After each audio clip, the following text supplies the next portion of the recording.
All ports open.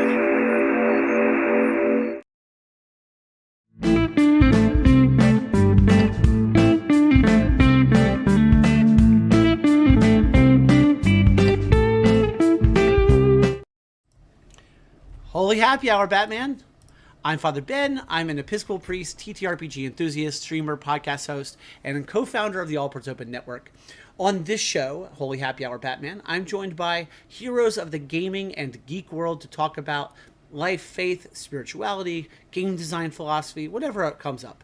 This show is a production of allportsopen.com, a collaboration of creative people who think deeply about play and the world around them.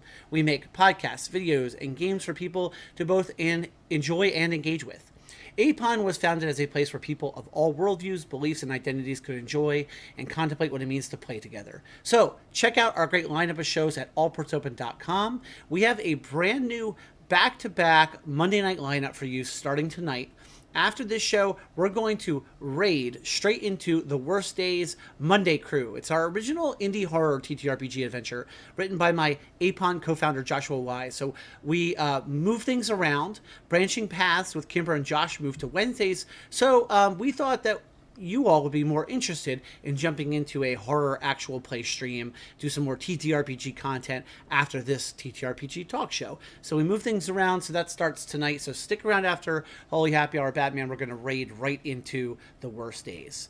I am thrilled because this week on Holy Happy Hour Batman, we will be joined by an artist, author, game designer, and educator, Joshua A.C. Newman. You might know Joshua from games like The Bloody-Handed Name of Bronze or Shock, social science fiction. We're going to bring them on in just a couple of minutes here. It's going to be great, so don't go anywhere. Before that, though, a couple of exciting things, and I promised folks who follow me on social media and follow some of what I do, an announcement tonight. If you were paying a lot of attention before the show, just as the ads were flipping through, you already would have seen it. But I am the executive producer and GM of Delinquent Comics. It's an edgy, action-packed young adult superhero actual play podcast. And so I have a big announcement about that show to make here. We waited to announce it.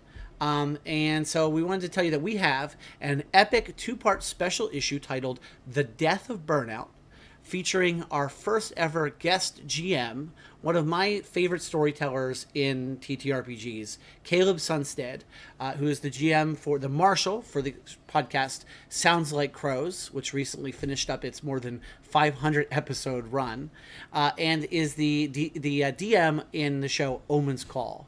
So Caleb was very gracious to be our first ever guest GM, and it is seriously an epic two-part story.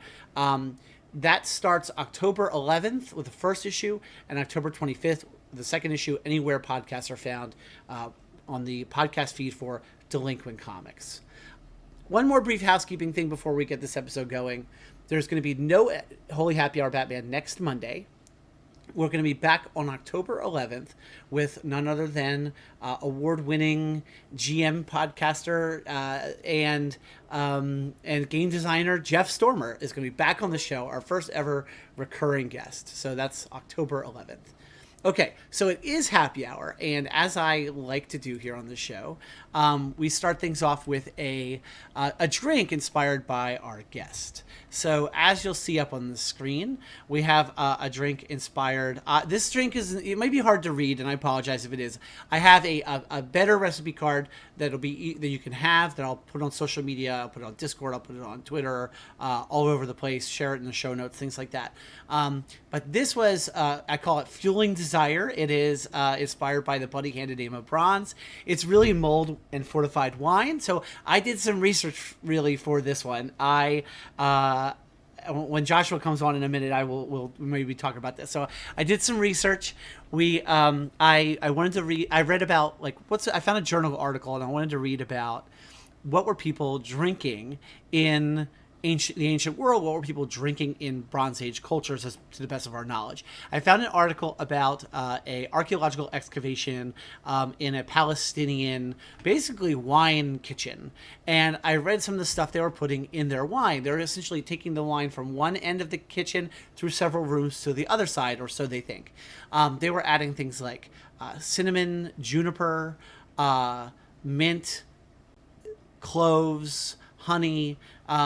So I basically made a fortified wine, a mulled wine, where what I did was I took a bottle of red wine. This is actually pretty buck wild what happened here, but I took a bottle of red wine. Took a quarter cup of gin, hoping to get some of the juniper from the gin and to fortify it. Put cinnamon sticks. I put half an orange. I put some sprigs of mint. I put some star anise, some whole cloves, some other muddling spices. You can get bags of muddling spices at the store. I put in agave nectar in mine, although honey might be preferable. You could also do this with mead. I am actually drinking it out of a literal ram's horn turned into a mug here, which you can see the drinking horn on the screen is not a joke. But basically, I put it all in a pot. Brought it to just a slight simmer, added all the ingredients, let it simmer for several hours, and then strained it. And this mug right here is the entire bottle of wine. It cooked down into this mug. That's the part that was buck wild to me. I was not expecting it to cook all the way down into this. I have no idea if it's stronger, if it's less strong. I don't know. So I just started drinking this, and it's good. It's really good. I was afraid to put too much mint in. It does have. I should have put some more mint in, I think. But I'll share this recipe as I always do later on. If you want to drink, it's the Bronze Age. It's not quite that, but and just for the sake of showing you, as I always do, I used Snug Harbor Gin. This is a Philadelphia-based gin from New Liberty Distillery in Philadelphia, Pennsylvania, where I am from. So, all right, without further ado, let's go ahead and bring Joshua on the show. So by the power of the internet, let's transition him in. Joshua A.C. Newman, welcome to Holy Happy Hour, Batman. It's going great. How are you? Awesome. I really wish I could share it with you, but I ended up not really being able to share it with anybody because the entire bottle of wine cooked down into this horn. Is that nuts or what? Wait. You know what? Hold on. I don't think they can hear you. Oh, man. There's always one technical glitch. Hold on, listener, folks. I'm going to fix him. I don't know why this happens. Man. I'm so sorry, folks. This literally, there we go. We had a conversation before the show, folks, about when you change things up, what happens. Let's try that again. Hey, Joshua A.C. Newman, how are you doing? I'm doing great. Now I want your wine even more. Yeah, right. That's what everyone missed. So isn't it not buck wild that the entire bottle of wine cooked down into this mug? Yeah. I just couldn't believe that. I have not mulled enough wine, obviously, because I did not expect that to happen. So I've taken I think it was a quart of cider and cooked it down into a 2-ounce jar before, and it makes a jelly so intense it's actually a little hard to eat. And it didn't take long. It takes, maybe half an hour or something like that. Yeah. It's that process. When humans started figuring out that boiling makes those changes, we really uncovered something good. Yeah, right? Yeah, so I like I said, I don't know if this is going to end up being stronger. I don't know if some of the alcohol cooked out and it's less strong. I mean, I fortified it with the gin, right? So, it's not going to be, I would think it's not going to be weak, and it was never really boiling. It was always the close it got was to a very, very fine light simmer, and then I immediately took it down to lowest that my gas stovetop would go. Yeah, if you cooked it down, the alcohol would cook off faster than the wine, but you were adding gin to wine. So that's about 12% of your 750 milliliters plus a couple of shots or something. Yeah. Yeah, who knows? We're gonna know by the end of the show. Yeah, by the end of the show, we're gonna know. I will say it's good though, and it was fun to do the research on what were they drinking in the Bronze Age, and then reading literally them excavating this site, trying to figure that out from, what was in this kitchen, and then approximating what they thought people were adding to wine, which apparently was a ton of stuff. Yeah. I mean, wine was really fancy. It was pretty much a Mediterranean thing. And so if it managed to get to the center of the world, if it managed to get to Babylonia, then that was sort of magic. Like that was a big deal. Like if some of it managed to survive all that way, you took it to the king. Like that was really fancy. And people used people used vinegar to cook with. Like it was just a regular ingredient. So I think they wound up starting off the trip across the desert with a lot of wine and wind up with a little bit of wine and a lot of vinegar by the time they got to the end. Yeah, that's wild. No, I didn't realize it was quite that exotic for people like in the Babylonian like sort of section of the world. The Tigris Euphrates section of the world. That's really interesting. Well, that's why I said I'm not really drinking like a Bronze Age person. I'm drinking like a very fancy, very wealthy Bronze Age person, perhaps. But it was like a first century Palestinian kitchen, like wine kitchen that I read about. Cool. Or not, I said first century. I lied. First century popped out of my mouth because I talk about first century Palestine all the time, like in biblical studies as a priest, like, and it just came out without me even thinking about it. I don't remember. Yeah, because if you're talking about Bronze Age, you're talking about probably 1,000 years earlier, probably 3,000 years ago or something. Exactly. Yeah. So anyway, speaking of Bronze Age.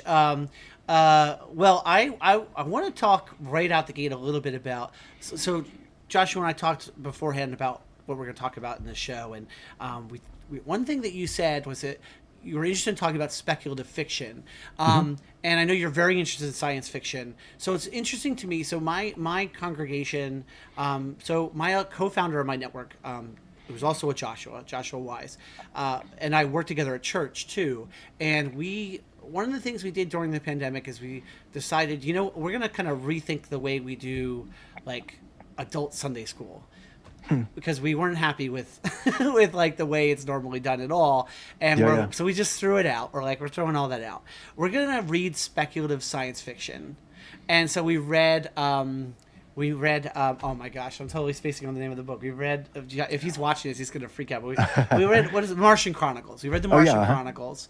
And there's a lot of other books along those lines that I think we could read for a thing like that. And we just had it was just such a wonderful, like enriching conversation in the context of religion and church and stuff like that. So I say all that just to say that you and I talked about talking about that kind of thing on the show, and then in addition to that, I was reading Bloody Hand and Name of Bronze again, and just thinking about it in the context of tonight, like that game is just infused with religion, if you can use that word for it. I don't know if that's exactly the right word for it, but in a sense, religion on every level, right? That whole world is like infused with what we might call go ahead.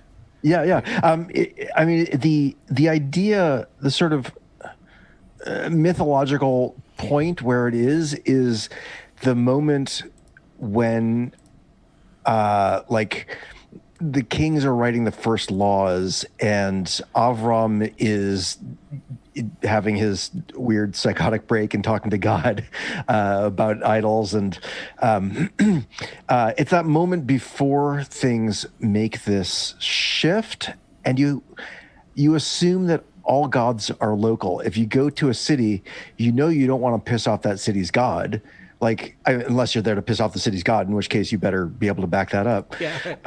And so like you come into a city and you're like, what do you do here? And they say, oh, you have to give a handful of grain to the priests or whatever the thing is that you do. That's a religious practice. And, our modern take on that is like, well, obviously, like, you're feeding the priesthood, like this is an economic transaction. But this perspective is that we are fulfilling ritual obligations, and a large part, maybe the bulk of the game, is about fulfilling ritual obligations and then measuring them against not only the character's moral questions, but your modern 21st century postmodern moral questions that you have about what that means. And you would say that's like at the heart of the game itself? Yeah. That's really cool. That's really interesting.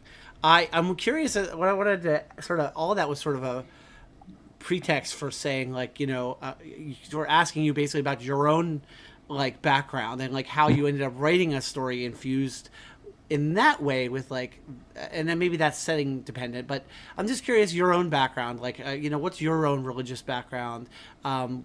I figured that I almost never get to start off asking that question with people. We always we get lucky if we wander there on the show. So I'm just jumping into it right from the beginning. I mean, what's your religious background, and like, and then maybe wander around to how you ended up writing a book. Like Sure.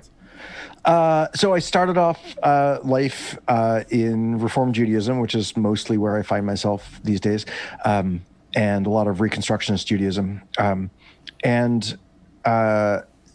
what I came to this realization at a certain point, I guess when I was in college. So this is, I don't know, it's probably 25 years ago. I was studying this particular set of Jewish social movements as part of a paper that I was writing. And I realized that there was this point that had been sort of abstract to me. It was in the start of the 17th century, where the Renaissance was turning into the Enlightenment. That stuff really took hold in German Jewish communities, and it became a community called the Moskalim. And that was sort of this second time that Judaism had taken this very serious stance on ethics over ritual and learning over hierarchy, I guess. Where the first time had been the second exile to Babylon,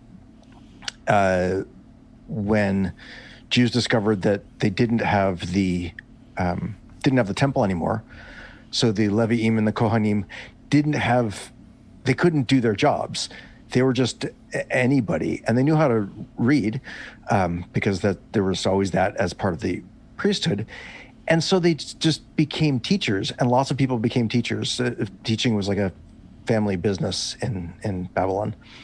And then Alexander the Great came through, and Koresh the Great freed this ethnic minority that he didn't want being cranky in his vassal state, freed the Jews of Babylon. Some of them went back. The sort of religious fanatics went back, which is the story of Hanukkah.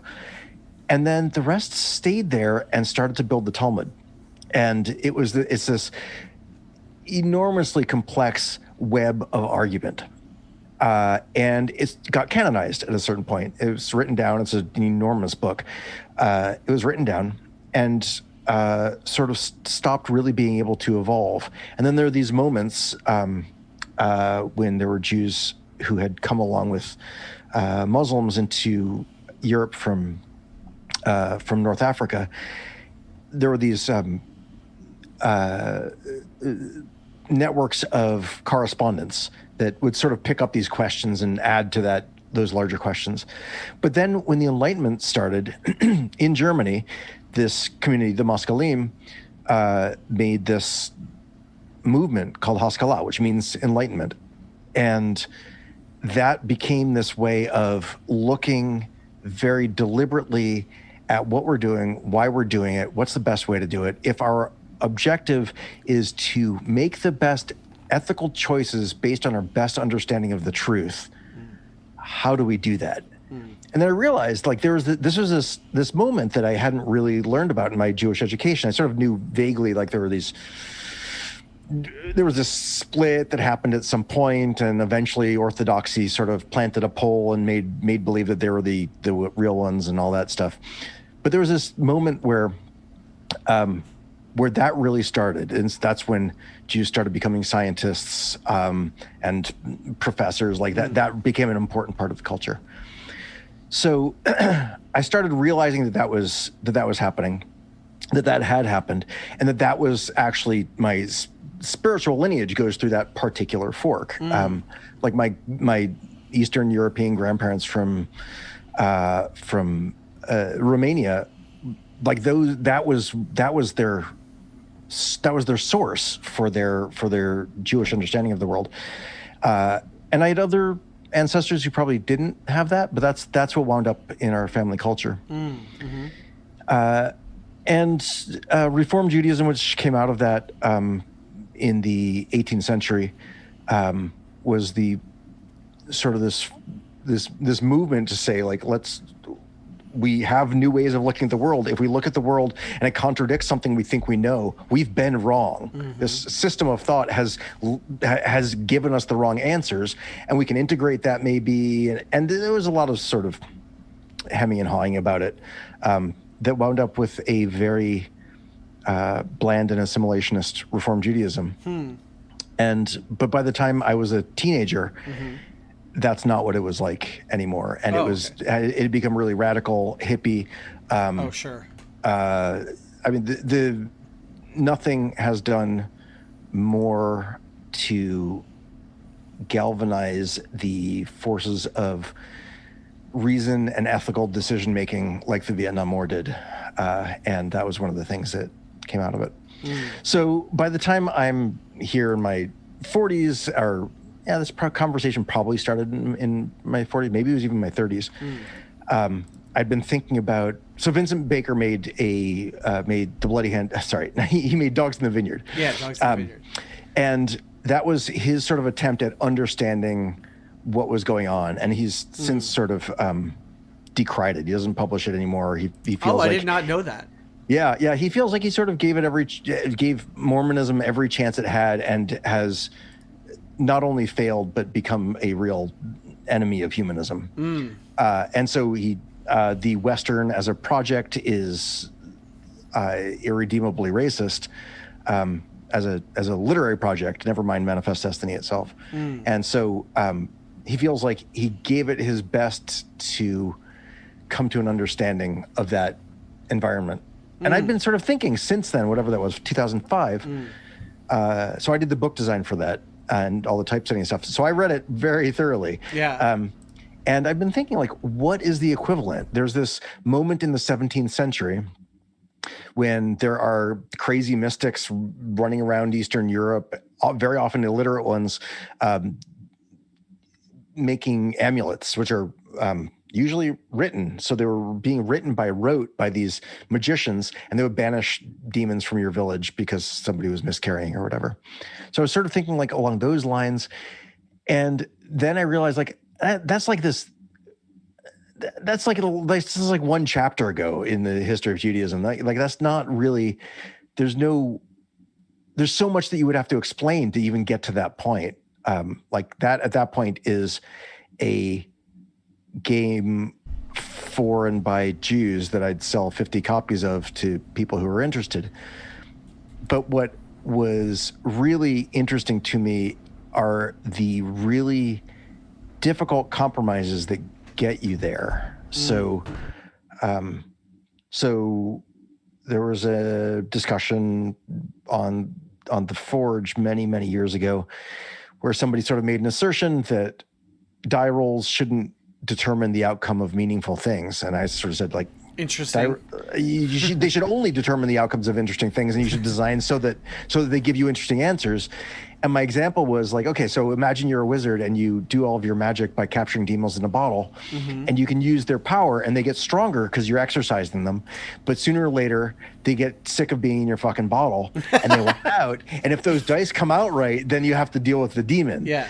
Like in the Greek sense, like not a Christian sense, like a demon as in like a force of nature. Right.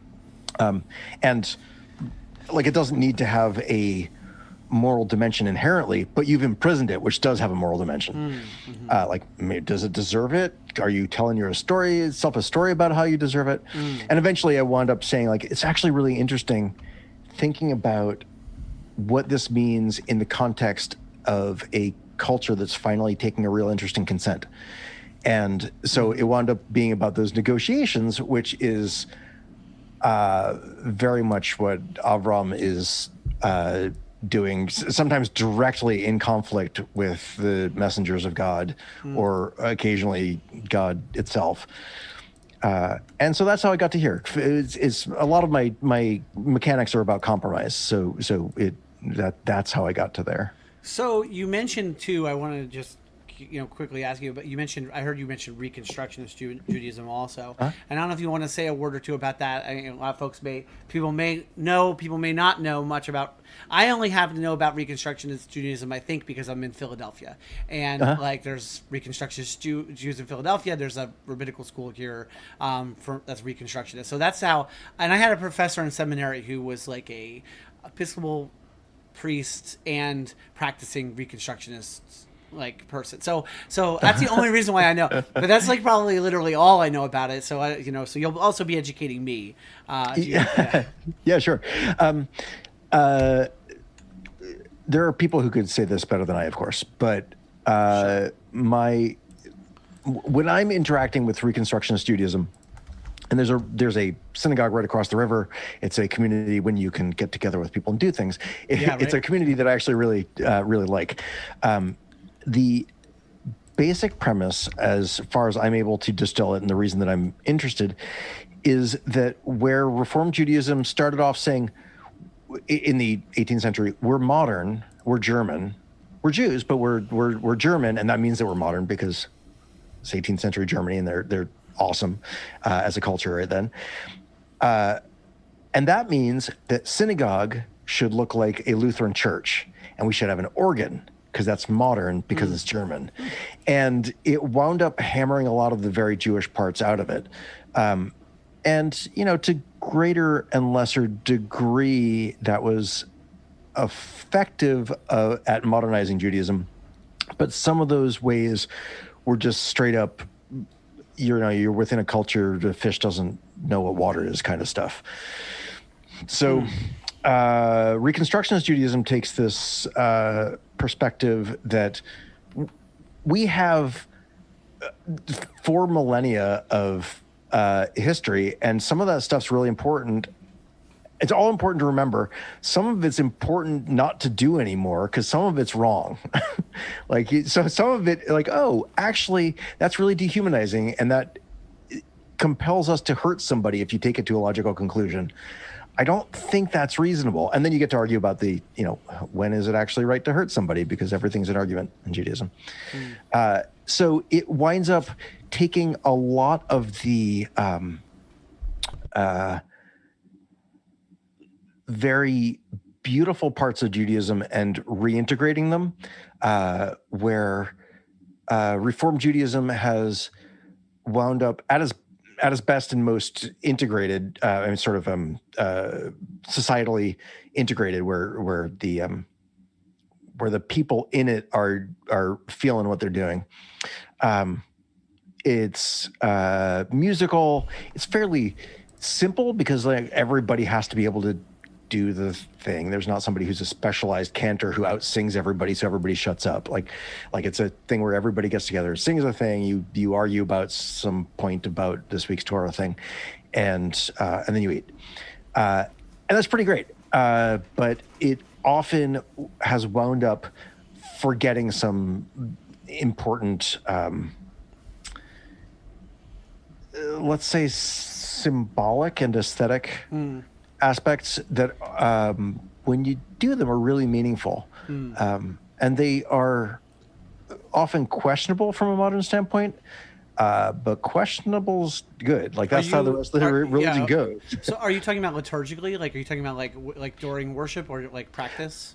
Well, mostly during worship. Yeah. So that will be there's a prayer that off the top of my head, I can't remember what it is that I'm thinking of. But there are prayers that you say, and then you say, why do we say this? Is this the right thing to do, right? It's not just to we don't do that anymore. Mm-hmm. Which, I mean, there are no hard lines between any of these branches of Judaism except for Orthodoxy that considers itself the important one. These practices just go back and forth, and it winds up being, which college the rabbi studied at. And they talk to their other rabbi friends and go, oh, that's a neat idea. And then they integrate it. So since the 1950s, Reconstructionist Judaism has been saying, let's make sure we're not throwing away important stuff. Even if, because this is Judaism, even if those things are important, because when you say them, then you can argue with them. You don't just make believe that we don't do that anymore or something. There are things we don't do anymore. We don't do animal sacrifices anymore. Like we're cool with that. But we want to talk about when we did that. We don't want to forget. Mm-hmm. Well, yeah, that's an interesting point. And this is something whenever I've talked to, it's interesting. I've talked to more Jewish game designers on this show than I've talked to Christian game designers, which I don't know if I don't know yet, I guess. Is that coincidence? That's interesting. I don't know the why of that, but it just happened. I don't know if it's because it's happened that way or not yet.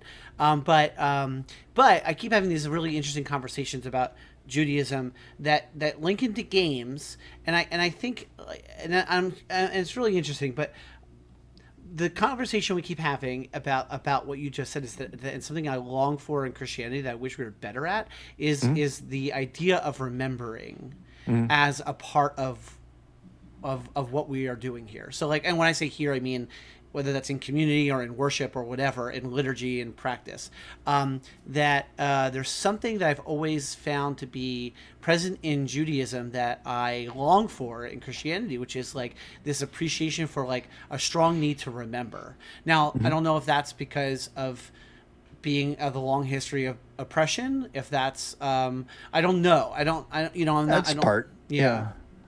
But I mean, there's also there's a joke that the content of every Jewish holiday is they tried to kill us, we're here, they're gone, let's eat. But it's not. That tells as much truth as a joke can tell. It's also there are these things like the destruction of the first temple. It's really,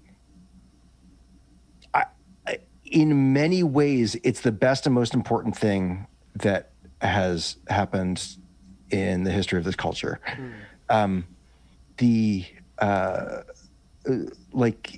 temple to Athena when it wasn't destroyed, and people who worshipped Athena all taken away somewhere else where they had nothing to do but form a group identity and figure out a new way to interact with the universe.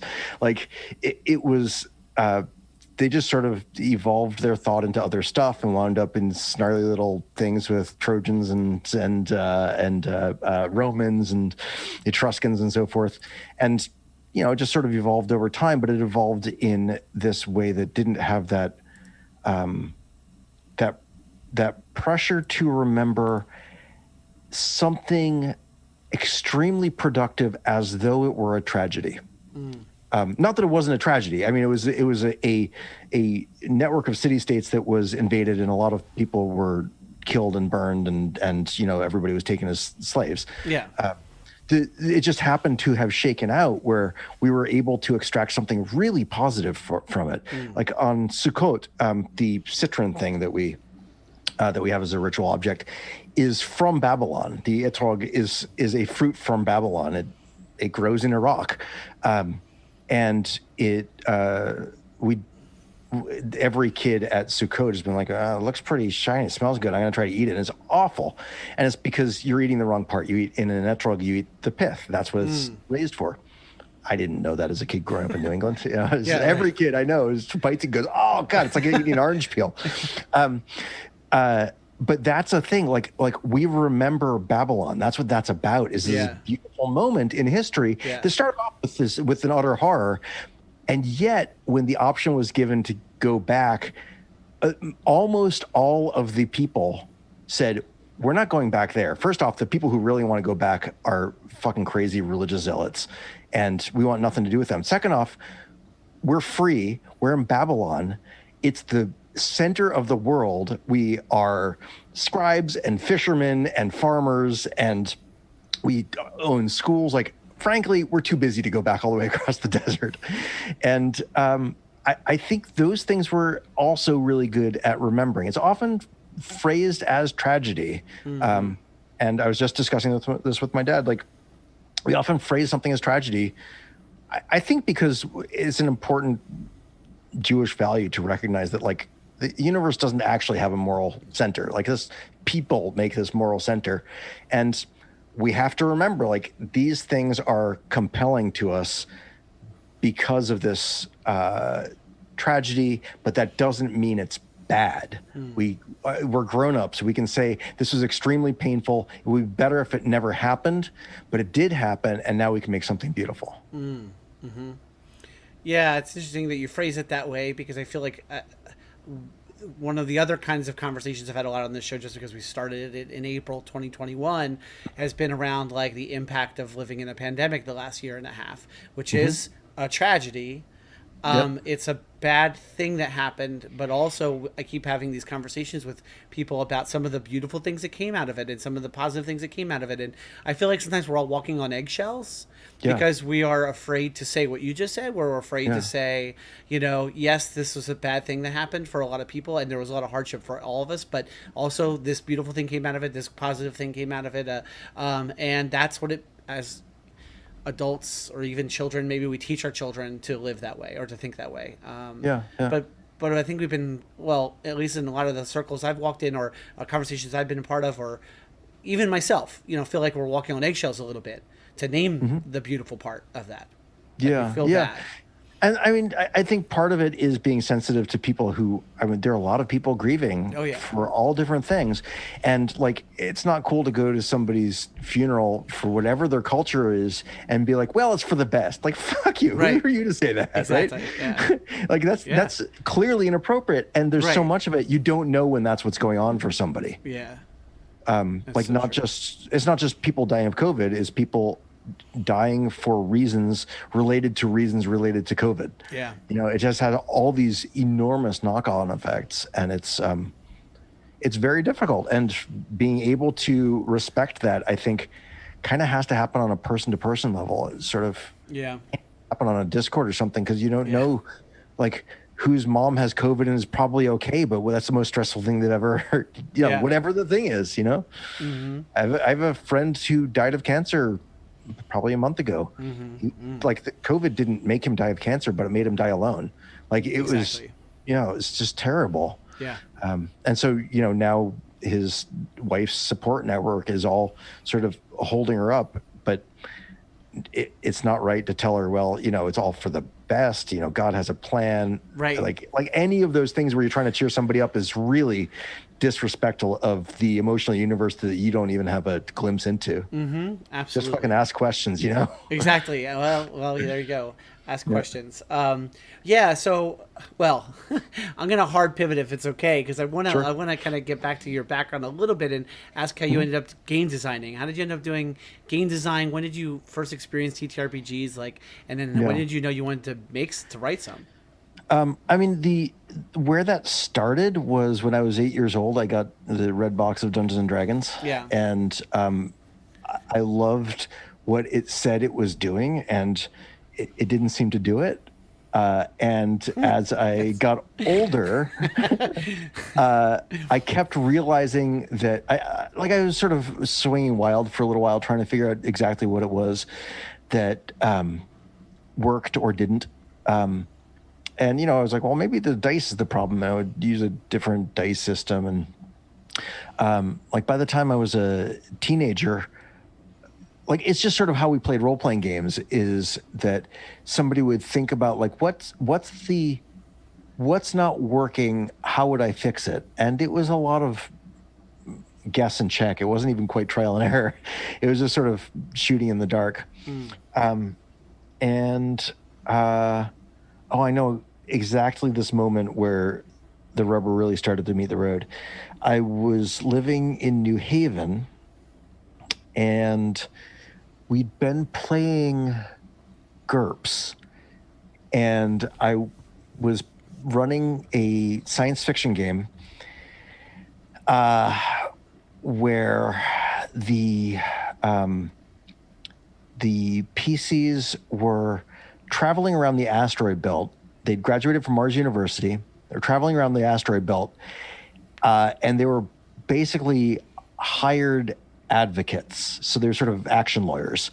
And they would get brought into some little community of space Quakers who had a problem with somebody who was had paid off a bounty hunter, and so now the bounty hunter thought that there was still money there, so the bounty hunter was coming to shake them down because the bounty hunter scavenged a 10-kilometer long railgun and was moving it across the solar system to point it at them and shake them down for their space fungus or whatever the thing was. And there was a space station in it that was that when they started interacting with it, it seemed really beautiful, sort of idyllic. Like it had all this green space inside, and everybody seemed to be having just sort of living a great life. And they sort of were like, it takes a lot of work to make this thing work. Like there's 8,000 people living here. They don't seem to be making it work. And what had happened was that artificial intelligences were illegal, and the the consequences for an artificial intelligence was that it just became property. And so they had a slave society. And so everybody who needed to do something was an AI that was debilitated in some ways so that they sort of couldn't revolt. And by the end of that, they wound up recording the personality of sort of the boss of the space station and selling him on his own eBay account as a piece of property. Wow. And we got to the end, and I thought that was not only was that really interesting, like we're laughing at this because of the poetic justice that we as a group of 5 people or whatever have come up with, but everything we did that was good was in defiance of GURPS. And interesting. We just sort of like realized, like, this is what they talk about the rules getting out of the way is exactly not what this did. I don't care about GURPS's combat system. I don't care. Oh, I think I used the reaction system when they didn't know somebody. That part kind of made sense to me. And I started thinking like, yeah, wait a minute. This is the way that science fiction works when I like it. It's ironic. GURPS can't generate irony. Yeah. You have to escape GURPS to generate irony. Huh. GURPS has a deep love of a normal curve, of a bell curve. It defies irony. In science fiction, all that happens in science fiction is irony. Because otherwise you expect things. Science fiction has to do with learning the ramifications of something you didn't expect. So that wound up becoming the heart of what became Shock. And I knew that I wasn't going to be able to do that. Like, that was too big. That was too important to me. So I started making a game that was inspired by The Wizard of Oz and Alice in Wonderland called Under the Bed. That was about the toys who belong to a child who represent pieces of a child's personality and the personality that they grow into eventually. You're all trying to be the personality that they grow into. Interesting. And that was the first game that I published. In the middle there was some other stuff that I tried doing that I thought was thinking about publishing, but I didn't. Yeah. Wow. So I have a question about speaking of games like getting out of the way, like because I've seen people a lot right now.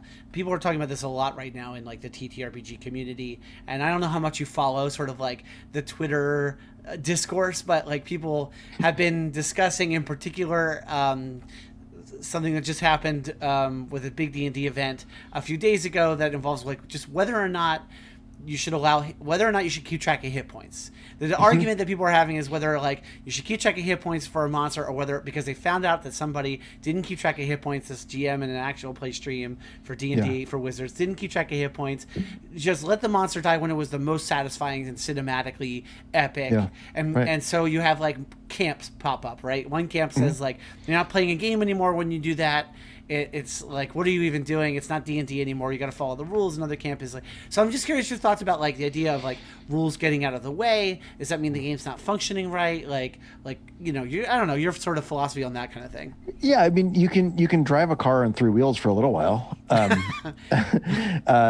mean, my feeling is that what's happened there, I'm saying a feeling, my strong considered professional opinion there you go. Sure. is that that is a design that has failed the users of the game in this case. There's something that is good it's good in terms of it's something that they want. The GM is tracking what they want, has intuitively and maybe thoughtfully figured out how to provide that to them, and then has the rules that he is using. I'm assuming it's a he. I think you said it was a he. But the rules the GM is using, and I could be wrong about that, but I think it is. Okay. Well, anyway, in any event, the rules they're using are just not published. That GM has a game that they know how to play. It might not be worth publishing. That might be a dynamic that works with exactly those four players and that GM. You might publish it only so far as to send it for PDFs out. That might be the publishing extent of that game, but probably not. And if they really thought about what they were doing and how they were doing it, then they would be able to write it down. They would be able to canonize it and share it. They'd be able to bottle that lightning, and it might not be the same lightning exactly. It might not hit home with every group. I love rock climbing, right? It's not like I don't like sports, but I'm terrible at basketball. It requires a kind of speed that just my body, I just don't have that kind of acceleration, right? So no amount of redesigning the rules of basketball is going to make me good at basketball, right? At least I'm not going to like playing with anybody else who likes basketball, and they're not going to like playing with me.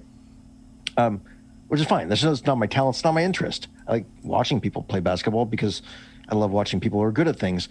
But I also won't watch an entire game. I'll watch people do things because it's incredible that they can run that fast and throw a ball with that accuracy. And then you see them stand next to a normal-sized human being, you can't believe what giants they are. I like that kind of part. So the Bloody Hand and Name of Bronze, you have 2 hit points.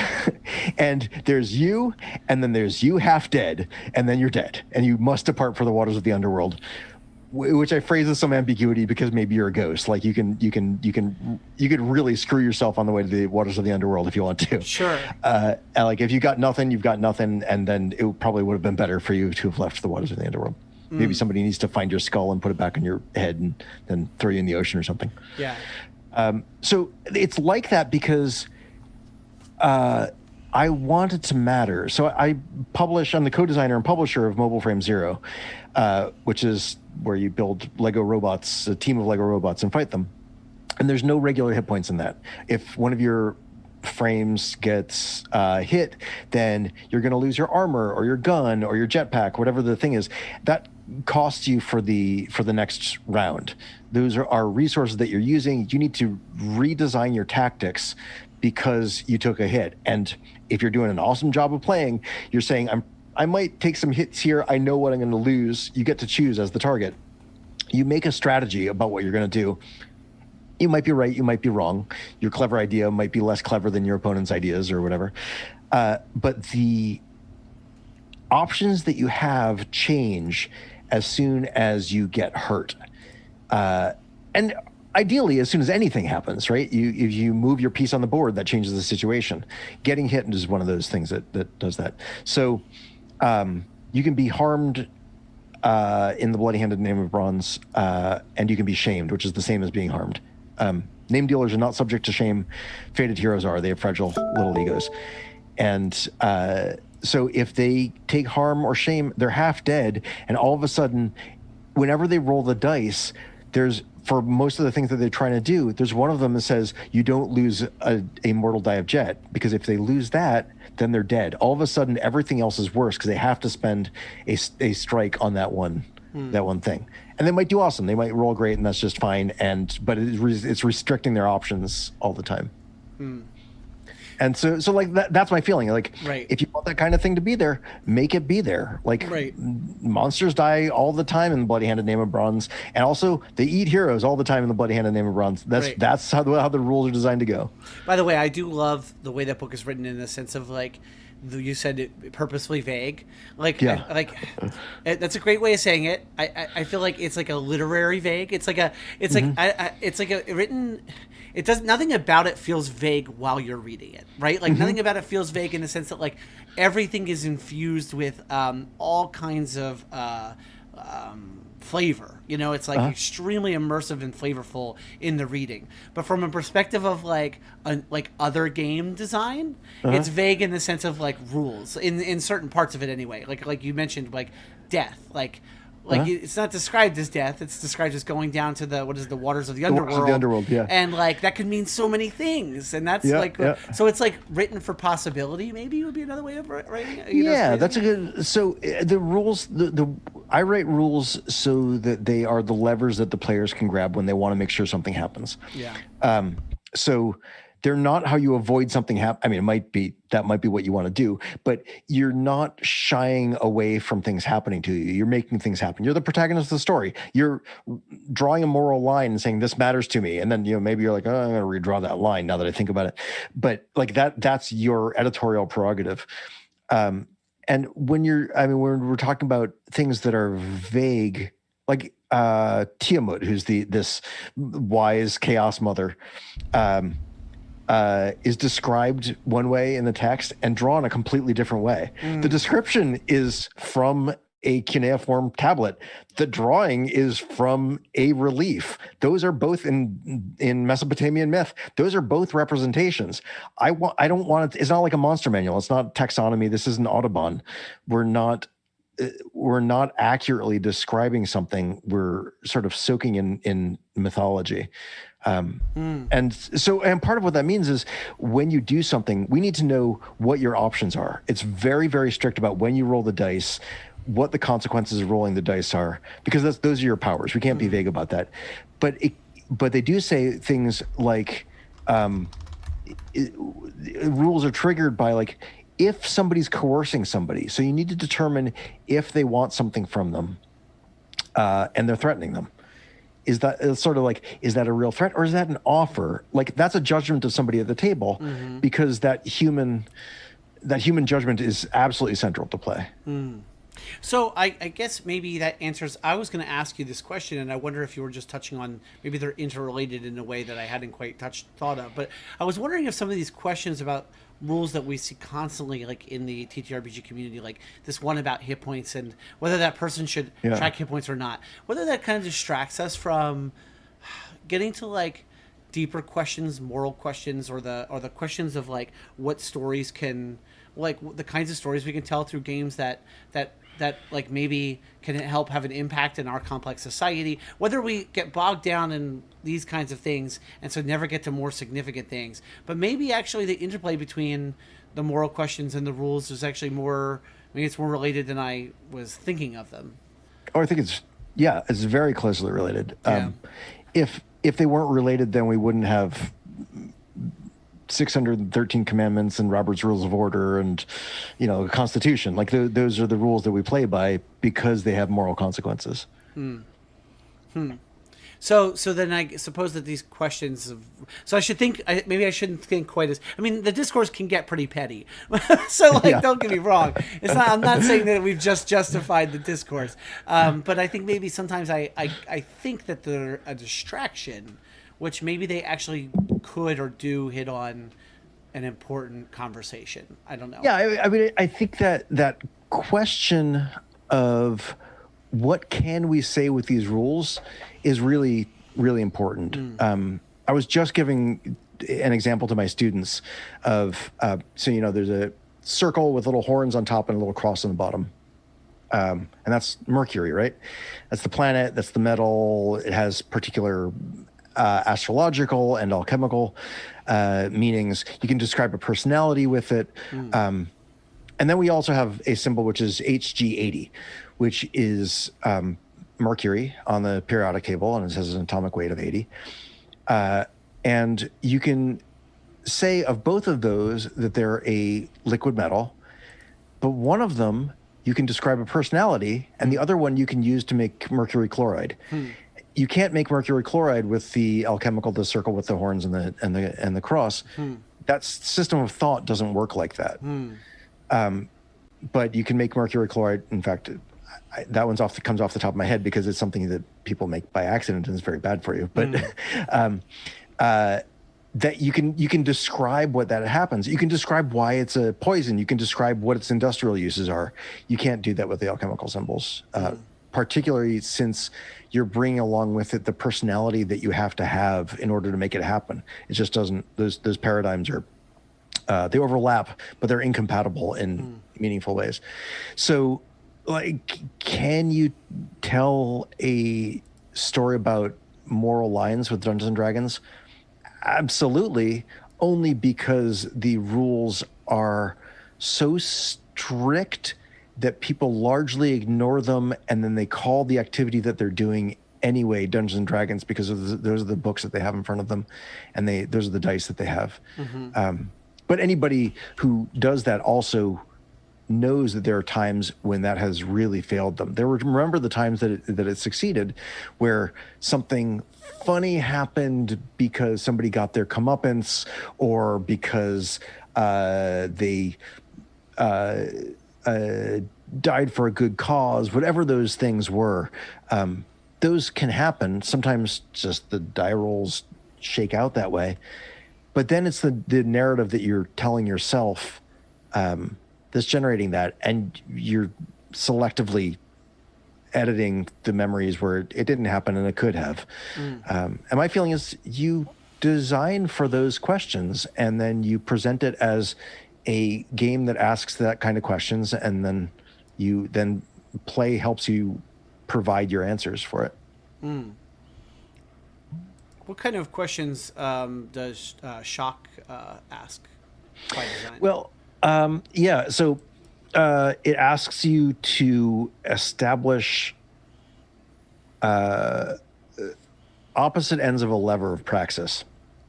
So it says, what are things that to you in this fictional setup that I'm doing a little bit of hocus pocus, I'm saying you're making a science fiction world. What are things that really matter to you in the real world, though? Right? So we say that, and they're like, okay, now we're going to have some flying cars or whatever. Right. And I say that like it's lets you get far enough that you can look closely. Like you.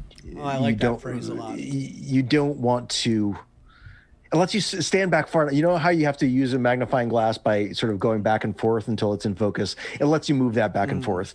If you're talking about, if you're making a story about like, well, okay, so people keep dying of a disease around us, and some of us are assert that it's our right to kill other people with that disease. It's going to be hard to hang out with your friends and do that for 2.5 hours. Like anytime you actually manage to get together with your friends, you're like, well, yeah, I know. But I want to make coffee and talk with you about books, right? Yeah. So what it does is it gives you moral opposites that I recommend that you don't make them things like violence versus nonviolence. The game always is pulling off axis, and then it establishes axes. So the best example I ever gave that came from a game at a convention a million years ago was that the opposites were space battles or sex, and you could be better at one or the other. And then if you were resolving something with space battles, you weren't resolving it with sex. If you were resolving it with sex, you weren't resolving it with space battles, but you could resolve the same things with them. So part of the question that it's asking is like, how do you want to frame this problem? It's a meta question. How do you want to frame the problem so that you stop thinking of it as that guy, that moral question pulls that way, so I have to pull back directly. What's the rest of that? Now, one of the other things that it does is when you're doing that, let's say I'm your antagonist, your protagonist is doing something and I'm doing something else. We're both doing it at the same time. They're not mutually exclusive. They might both happen. They might neither happen. You might get your thing and I don't, or I might get my thing and you don't. Then audience gets to pull from the side, and they get to alter those outcomes. So what's happening is anytime, and this really is my larger moral view, anytime it looks like there's something pulling back and forth like this, what you want to do is imagine, I guess my microphone here is pulling off axis, and that allows something else to happen. You discover new things, new forms of compromise that reveal new parts of the universe to you. And it asks you to provide your own specific moral questions, but its assertion is the social structure that establishes the ways that you do things define the way that you can, the way that you can ever do anything. There was a game where you're the opposites that I just remembered, where the opposites were building something or buying something. And those were one of the ways that, like, everybody has those. Those are their stats. Everybody has those, and you can be better at one than the other. You know? Yeah. Do you think there's something about something like inherently about science fiction that ends up like letting it function so well as social commentary? Like, is there something about sci-fi that? Yeah, go ahead. Yeah, it's a science experiment. You have a dependent variable and an independent variable. You say, like, okay, this is like our society. Everything would be the same except for this thing. And like, you can, like, in Blade Runner, like, there are flying cars, but there's cars, right? That's not, like, it's a beautiful thing because Sid Mead's an amazing artist, but and then not to mention the effects team that build it, all that stuff. But they're cars. Cops have cop cars. That's a cop. That cop shoots slaves. Like, we understand this, right? So we can say that in a way, curiously, that I think fantasy might have a harder time doing. Fantasy tends to do this thing where it's sort of looking at an idealized past and saying, this is before we got the way we are, this is how it was. And this is when, whatever its assertions are, this is when men were men, if you're reading Conan, or whatever, this is when people stood by their word, whatever those things are, which are, of course, that's the real fantasy. It's not that there's a dragon. Like, I know there are big, powerful people with a lot of money who will kill you. That's what a dragon is. The real fantasy is that at some point there was the thing where your word moved mountains. Yeah, that was the So yeah, I think science fiction is particularly good because you say, this is like our world. Now we're changing something, and I mean, I think that's true for. God, any science fiction that's worth its salt. Anything that's, I would even gamble, and I would like to see some counterpoints to this, but I would gamble that the failure mode is not that it fails to be social commentary, but that it's clumsy social commentary, and it just says what the creators think, and they aren't in control of it, and they're usually, you know, because of the society we live in, they wind up accidentally at that point saying something racist and imperialist and anti-Semitic and whatever else, just because they haven't thought about it. So you either think about it and say something that you want to say, and realize that you want to say something different than you thought, or you don't think about it and then you say the regular thing that everybody says all the time. Yeah, there you go. That's the fail mode. Yep. Yeah. Well, and just out of curiosity, I keep seeing pictures of the Foundation everywhere. You haven't started watching that, have you? Oh no, I haven't. Oh no, it's not on tonight's docket. I already have plans tonight, but yeah, that's a high priority. That's Foundation was a big inspiration for me with not just Shock, but Human Contact, which was a focused version of Shock on this particular Ursula Le Guin Star Trek Foundation kind of thing that I did. And I love it, and I find its flaws interesting and revealing because of the same thing that Asimov was writing about things that he thought he understood very often. And he would go back later and revise because he was a grown-up and was able to say when he was wrong. And I'm curious what in 2021, what that looks like. Yeah, me too. And I have to probably pay the $5 or whatever it is a month to be able to Apple to be able to consume that particular medium. But it looks visually stunning. It looks and yes, I would love to see what that story is like told in this context that we're in 2021. I'm curious.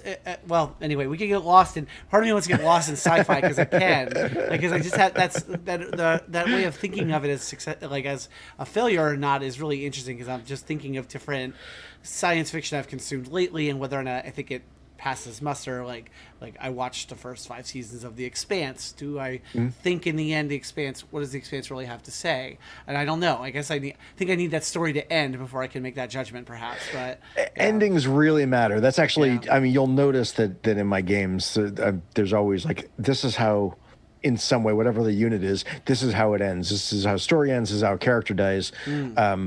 Like that stuff really, really matters to me because you're not just saying. I mean, a game of shock can be like, we sorted our shit out. Our society can go on like this sustainably.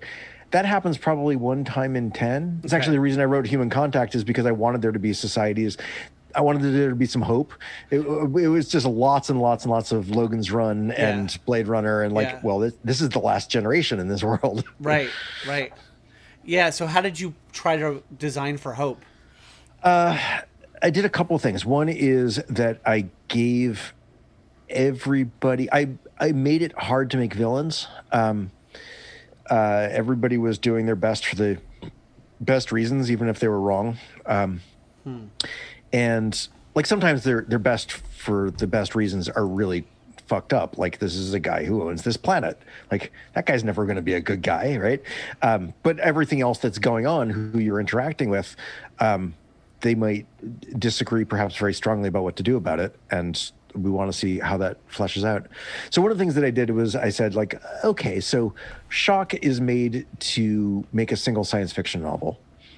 Human Contact, and like you can make series of them if you want to, but Human Contact is made to make a sort of a novel series. By the time you get to the end, you'll have a dozen protagonists that you've gone through. Some of them will have aged.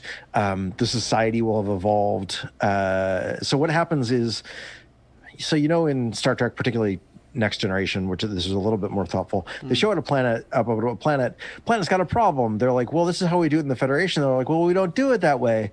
And then they say, well, all right, we're going to give you this. We're going to come to some compromise. Okay, bye. Right. And like, holy shit, like, what the hell kind of anthropology is that? Yeah, right. So I was like, okay, so real anthropologists go somewhere and they live somewhere for a long time. Yeah. So these are 10-year missions, or these are 5-year missions. They're away for 10 years because it takes a long time to get anywhere. But they're 5-year missions to somewhere. They don't know enough. There's no faster than light communications, unreliable. So they don't really know what's going on there. They show up in a solar system at whatever it wound up being, 10% of the speed of light or something like that. I did the math on that, by the way. Oh, wow. It was really fun. Yeah. My starship was plausible, if extremely impractical. It turns out the amount of energy you need to do anything like you see in Star Trek or something is like, it's more than you think, including taking that idea into account. It's just the numbers. Like I couldn't get enough digits at one point in a spreadsheet to accurately estimate it. I was like, all right, I'm just going to say times 10 to the nth. Sure.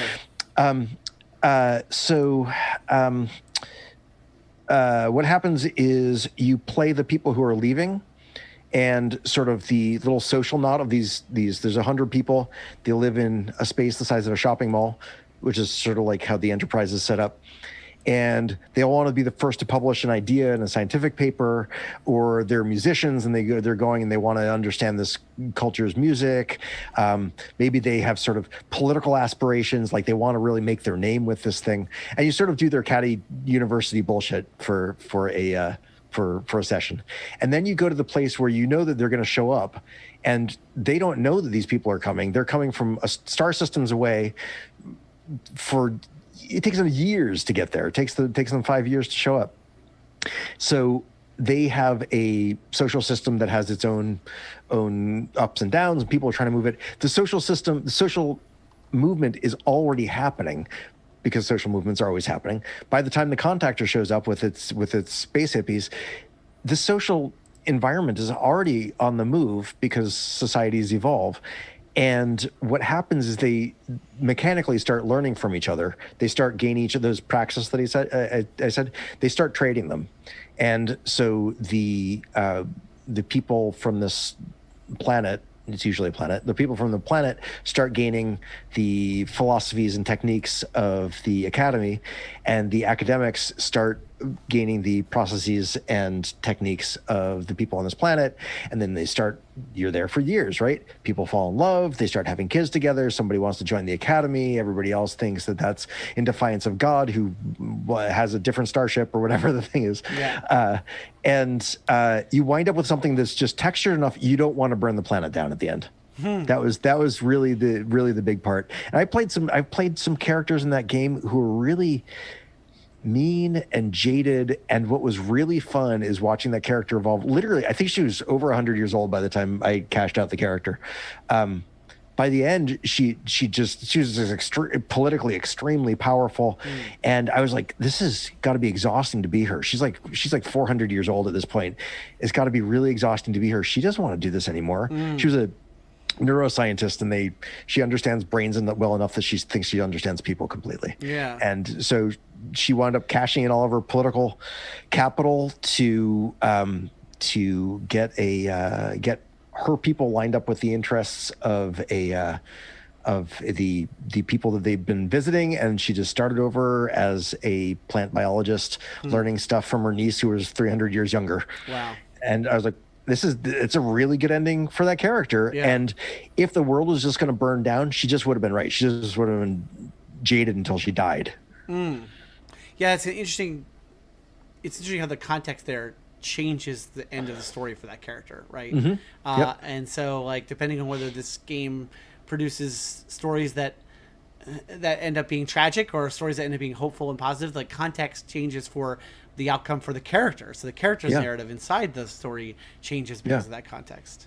Both those games assert very strongly at the beginning, like, you have a setting, and one of the features of the setting is these characters. They're products of their environment. And that's the moral assertions of Shock are just that. Like, you make an environment, and these are the kinds of people that environment can make. So I'm curious whether when you write games, do you think that are you really writing them for yourself to play in? Do you feel like you write them for you, your friends, your game group? It's a question I've never actually asked a designer here, but because I never thought to. But just like, are you your primary audience for your games? The short I don't answer mean that is in an egoist yes. way, I should say. No, I mean, the answer is yes, because I need to be into it to be able to see through it. There are games that I think up every so often. I'm like, this would really bum me out. Like, I see a system here, I don't want to do this. I was designing a game at one point that was about 16th century Italian merchant families, and they're just awful people. And I was like, I don't want to be this lady. She's awful.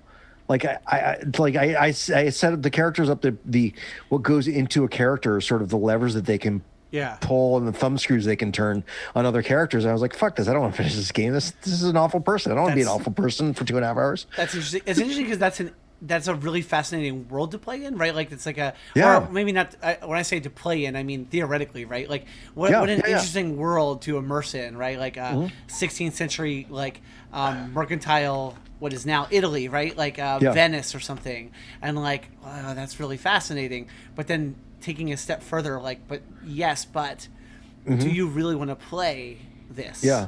Yep. Do I want to be this person for 2.5 hours? Yeah. Do I want to be this person for 2.5 hours every other Wednesday? Yeah. Like, or is that like punishment? Like, and my answer was like, I don't want to think through what these characters' powers are. Because there are things like, well, it's, who you can marry your children to. There's who you can starve. There's what mercenaries you can hire, and like, it's all over, like, whether your cousin and you are properly fucking each other over to whose profit. Right. And I was like, and I'd be like, well, yeah, commission some art. That seems like a good move. That can get you some resources, but I was like, oh God, I don't want to be this person at all. Yeah, and I'm wondering even if the game provides, so even if it's written in a way that, like, it invites moral reflection on society today, right? So maybe something really positive comes out of playing it, right? Is it still worth playing the awful person for 2.5 hours? I think that's a really interesting question. Yeah. I mean, my answer was, I can't do it. Like the process of designing a game is not just 2.5 hours, but like you sit down and you think it out and you sort of plot what everybody's moves can be, and you really soak in it. And then you sit down with your friends, and the part of the game is like, okay, now if I got this working, I would have to sit down with Hannah and Vincent and Emily and Meg or whoever, and then lie to them. Like this isn't going to be any fun. Like I'm not going to be able to do it. We're all going to be shitty at it, and then if it works really well, then we're going to be mad at each other. Yeah, like I don't want to design that game. Well, so that makes me. So I've been working on a breakup game. So we played the first playtest of this on my podcast with my spouse that it's on hiatus now, but one of the last things we did. So I wrote the game, speaking of writing it for yourself, right? I wrote this game because I wanted to tell a particular story on the context of our actual play show. Like we had characters that were together. They were high school sweethearts. They had gotten married on the show in this course of this season. We played through other character stories, but I knew that they were going to break up. Like I knew that was we talked that through. That was going to be an important part of their story. So I wrote the game so we could play the breakup, right? So anyway, it's in playtest right now, but you play the game and you fight with the person you're playing with. Like, here my spouse and I are sitting at the table, arguing with each other, having an argument as if we're these two characters. And the game was really powerful, and I think it's a good game, but it's kind of like what you're talking about. It's a question of do you want to play a game where you end up fighting with a person for 2 hours in various forms of fights, and then have a really awful, dark breakup conversation with them, and then the game is over. And is that the and this was sort of started as a 10 candles hack, and has kind of evolved more into its own game, because I wanted to make it I wanted it to be my original pitch for this game was, this is to 10 candles what Starcrossed is to Dread. I wanted to make a tragic romance game. And it exists, and I'm going to keep working on it, but it's a question of it might actually suck too much, not from the perspective of being a good game, but from the perspective of having to have the conversations you have to play it. And I don't know. I mean, there are the various LARP scenes have ways of doing this kind of thing, and I've done that a little bit, basically because I want to steal their techniques, because there's some really good stuff that they did. And sometimes it's a good time, but some of those techniques are really, really important, because you want to be able to do something very uncomfortable. Yeah. And it's worth it. The designer has decided that it is worth it. It is worth having this difficult, dark conversation. Yeah. And you might just have in your rules, don't play this with your partner. Yeah. Play this with another friend who you don't have a romantic relationship. That it's legit for that to be a rule. Yeah. And those rules are there so that when somebody can say this, well, I play this with my boyfriend, and then we were never able to overcome it. And you're like, well, you broke the warranty. It's I told you. I think those things are important to be able to do. I've played some really difficult games of Shock that were, sometimes it says what are the most important things that you're worried about in the world, and sometimes those things are really personal. Yeah. And you need to be able to take care, at conventions with people I don't know well. Yeah. Yeah. Right. And but at that point, you're like, this is this relationship that I have with this person right now. I have an ethical responsibility as a person to sort of make sure that they're okay. Make sure this is in the middle. If I'm I'm not sure they're in control of this. There are tools in the game for making sure that you're in control of the framing of the question, if you need to be. But every so often, I've sort of checked in and say, are you comfortable with where this is going? Do you want to get a glass of water and then answer me? Because first and foremost, you're humans who are sitting at a table, right? And you don't want the social rule about don't get up from a table with somebody who's looking at you to override their fundamental well-being, like Yes. that Yeah, and it's hard to make that judgment in a social environment. Yeah, and so I think for a game like Broken, which is the name of my game, like I feel like I need to, well, first of all, I fully intend to continue to put in safety, like safety rules, safety mechanics for because it needs them, and like it's just not at a place having been written yet where as much safety as the game needs are in the game. But like I do think like what I really need to do is sort of get really acquainted with like, okay, so like what other communities, and you said LARPing, but also like what safety mechanics exist in like kink community and like in the kink environment that could be operable in a game like this. Because like you said, I think that like I was writing the section about, and this is the very first version of the rules, so it's very light on rules, like it's very stripped down, there's not a lot of flavor to it, but like I was writing the end section about like after you have the actual breakup conversation, which in the game you have in the dark because all the candles are out, and so it's now dark, and then you're breaking up. And I wrote this whole section about like caring for the other person and remembering that like the most important thing here is that you care for yourself and this other person in the aftermath of this experience. And I just sort of naturally found myself writing that because I was worried about the people who theoretically were going to be playing this at some point, if they're going to, and like what kind of experience they might have. I wrote the game because I'm divorced, and I wanted to write something cathartic, not in a spiteful way, in a like healing way. Like I wanted a game that would help me heal from breaking up. But that's what I want it to do, right? I don't want it to harm. So anyway, now I'm just thinking this through out loud during the show. But you absolutely should sit down and talk with Emily Care-Boss about this, who wrote the trilogy of romance games.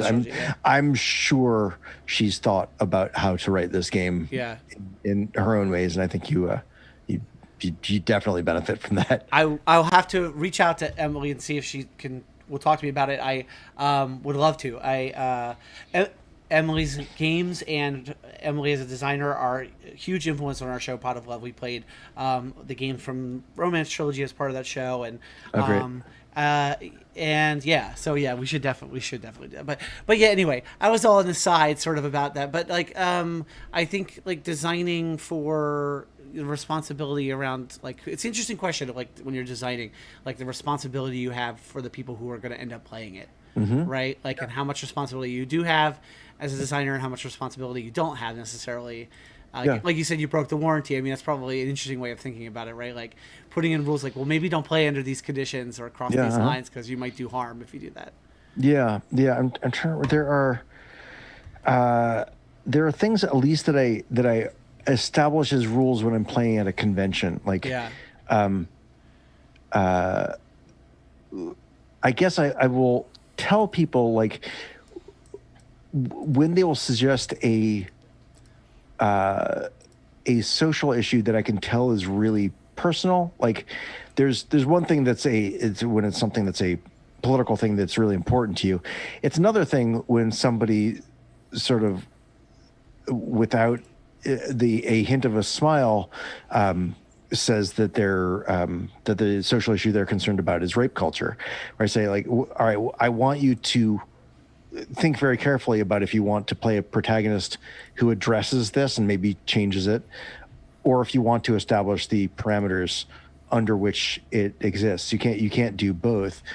But I want you to think about if you want to say how it works, and why, or you want to say, like, this is how I am reacting to it, overcoming it, or demonstrating its power, or whatever the thing is that you want to do. Like, it's really personal. It can be really powerful, but that person who's suggesting that is not there to fuck around. Like, and they've never played before. It's like you don't want to play tennis with somebody and say, like, okay, we're going to set the ball on fire. Yeah. Like, I know you haven't played before, but the ball's going to be on fire. Like, like if you know how to play tennis, you could probably play with a ball on fire. You'd be fine. But not when you haven't played before. So that's just, like, I guess it's a heuristic at best.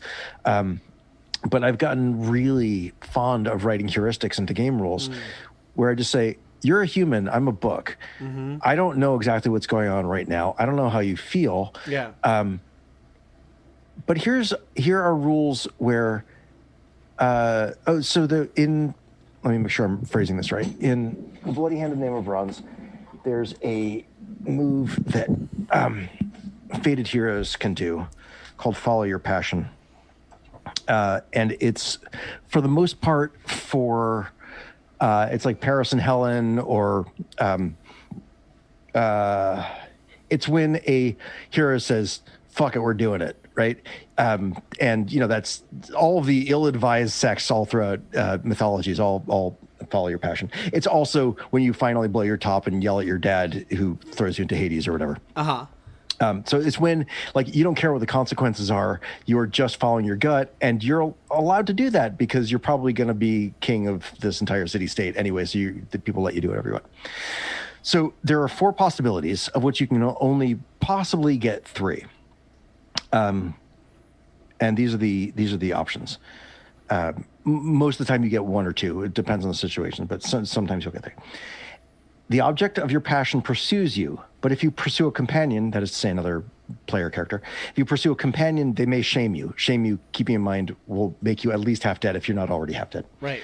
You are neither harmed nor shamed. No other is seized with jealousy. You exchange a vow of friendship and take them as a trophy. Else, if you pursue a companion, they may harm you and you them in return.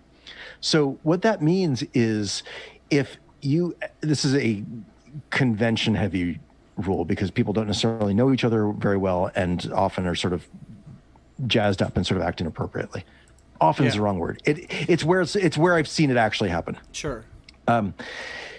So what happens there is, hypothetically, but plausibly, you're at a table and one of the other players, you've been playing for an hour and a half, everybody's kind of invested in this, everybody's got, like, nobody knows how anything's going to shake out, everybody's sort of invested in this, and my character starts really aggressively hitting on you and is like, I'm just going to grab you and we're going to go behind this bush over here. They have to roll, and, like, if you've been like, dude, I want you to like grab me and take me behind the bush, like then it's cool, right? Like that's consensual. It's maybe funny. It's very appropriate for the genre, from either Conan or the or the myths. But if you're like, this dude is really not reading the room right, he just died, and he died because he brought you behind, and all anybody knows is that you come out from behind the bush licking a dagger. He can lose all of his resources right then and there, and it doesn't break the fiction. You're not an asshole. You haven't broken everybody else's fun. Everything is just moving along smoothly. That guy played his hand, and he did a real dick move, and you were not there for it, and you don't have to be. And you're not interrupting the flow. That guy is like, oh well, shit, I'm dead, and like, maybe we'll talk later and be like, that, like, you gotta ask before you do that kind of thing with somebody. But in the meantime, we're all still playing. Like, it's not that guy's turn to talk. Right. That's what's just happened. Is we just learned it's not that guy's turn to talk. He maybe rolled some dice, and maybe somebody makes an idol to him and remembers him as a great hero. But that's the last thing he gets to say in the game. Probably doesn't get that, but he. Oh, actually, I just realized that also he might be remembered. He might be remembered badly. So he might not even get an idol. But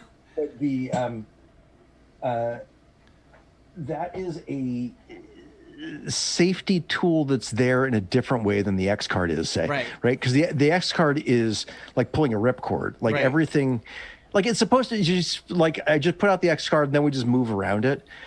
But in my experience, it leads to a lot of sort of stammering. It breaks any fiction that's going on because you need to figure out where you need to back up to. I mean, it might be obvious, but you need to figure out where you need to back up to in order to keep going. And you obviously have only said it because you had an idea, and now you need to come up with another idea.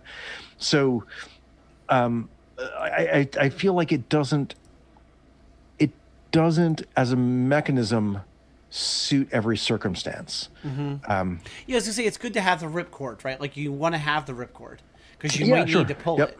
But Yep. there's probably other safety tools. That's an interesting way. The one you just approached like or just described is a really interesting way to think of a safety tool, of writing a safety tool. But yeah, there might be other ways of writing it, right? Writing safety tools that aren't the ripcord. And I know of other safety tools. There's like things like script change and things like that.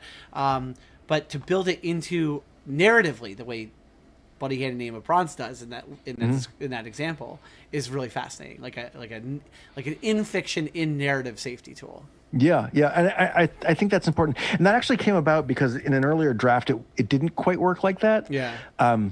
All of those are drawn really directly from thinking about Mesopotamian and Greek myths.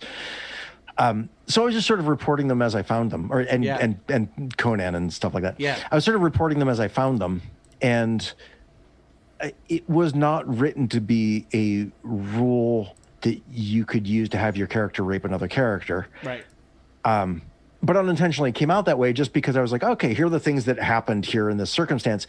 And for this story that was probably first written down 3,000 years ago, whatever their ethical environment was around this is a little unclear to me anyway, but it's certainly not okay right now to me. Right. And it came up. A bunch of people were playtesting an earlier version of it, and somebody at the end of the game says, am I reading this rule right? And what was happening is the way the rules were written, you could basically roll the dice, which would then force somebody to have sex with you, and then you could force them to like it. And I was like, oh, fuck, yeah, right. And what happens is, like, if it's an NPC, if it's the name of the world, right, you roll it, you find out that they're actually in love with you and they've been hiding it. They're there for the purposes of our protagonists. We can reveal things about their heart all the time. Right. Like that's just how we do. But for another player at the table, like we are asked throughout the rules to identify with that character, and nobody's rolling over your consent on my watch. Exactly. Well, I don't mean to pull the ripcord on this episode, but we are at our time, so I have to do that. But do you want to, real quick, do you want to say like what you're designing now? Like what should folks be aware of? Yeah. So on my Patreon right now, I'm working on a framework that is probably becoming Shock 2. It's taking what I learned, just like I made Under the Bed, so that I was able to write Shock. I wrote the Bloody Handed Name Bronze so that I was able to write Shock 2. I'm trying a bunch of stuff out there in an environment that I enjoy but don't care about quite so deeply. And that's coming out in bits and pieces. There are some essays about it to help other people do the similar kind of design, because I've got some tools here that are really neat. And some of them are ones that I'm not sure myself how they work. So I'm writing down the rules for how I write the rules in an essay series. And there are some people who are designing games using them on my Discord. That is all my patrons are on there doing cool stuff, sharing all their creations. Yep. Awesome. So, and if folks want to find you on social media, where can they do that? I am at Joshua A.C. Newman everywhere. There you go. Except for my education Patreon, which I see that you just put there. It's Punk Pedagogy is my. We didn't get to talk about teaching very much. I know. I love talking about teaching. Come back on the show and we'll talk more about all of this. I'd love to do that. So I'll link all of these links in the show notes so that way people can find everything and watch stuff as a fact. So Joshua, thank you for coming on the show. Thank you so much. All right, well, I'm going to ask Joshua to stick around in my digital green room here. I'm going to bring him back just to me so I can say goodbye here and wrap up a couple of things real quick here. Some housekeeping stuff. So once again, huge thanks to Joshua A.C. Newman for being the guest this week. Oh, I seriously could have more of that conversation for another hour. That'll be another day. But really, really awesome. So just really grateful. So folks, don't go anywhere, because in just a couple of minutes, we're going to, really just a minute here, we're going to head over to the Worst Days, a horror actual play stream. It's an original indie horror TTRPG from Apon Games. You can hit follow. It's also September on Twitch, which means you get 20% off the subscriptions if folks want to hit the subscribe button here on my channel and help support the show. Go to allportsopen.com. You can see all, if you got here late and you only caught the end of this, or if you caught part of it, and maybe you're already watching this after the fact, you can watch all of the episodes of the show at allportsopen.com or on our All Ports Open Network YouTube channel, where you can also see all the other shows on the network. So huge thanks to Joshua Wise, my Apon co-founder, for the artwork on the stream, or my overlays and all he does for our network. Thanks to Doctor Octoroc for the use of his music on the show. I'm That Gamer Priest. There's no stream next week. Come back October 11th. Jeff Stormer is going to be on the show again. My first comeback guest, my first repeat guest. I'm excited to have my good friend Jeff Stormer back on the show. He has won a big award since the last time he was here, so we have to, kind of celebrate that with him and also give him a hard time about it when he comes on in 2 weeks. So I'm excited about that. So folks, enjoy the holiest, have the holiest and happiest of hours, and we will see you here real soon. Thanks for watching.